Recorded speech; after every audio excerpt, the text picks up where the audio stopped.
Hey guys, this is Fundo on Manchupagama.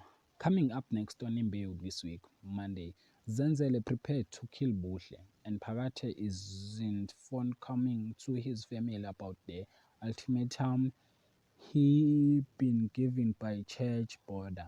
Buhle threatens to shoot Mazul Tuesday. Buhle himself in the middle of a gun battles. Madonsela asked her Kobela to throw the bones and tell her what the future holds regarding Phakade ultimatum. Wednesday, Bheki Angel continues to take over the church. Kamadonsela won't manipulate Phakade into choosing her over Zenzele. Buhle cooked a dinner for the family to ask for their apologies. Thursday, Phakade is tense to learn that Kanyo is trying to overthrow him and confronts her about his betrayal.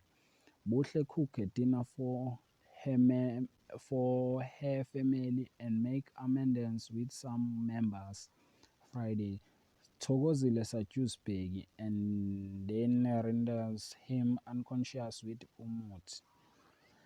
Kamadonsela Kobela wants he not to use her healing gift forever, and she'll risk become worse. And that is for this week. Thanks for watching. Don't forget to like and comment and subscribe. Therefore, thanks.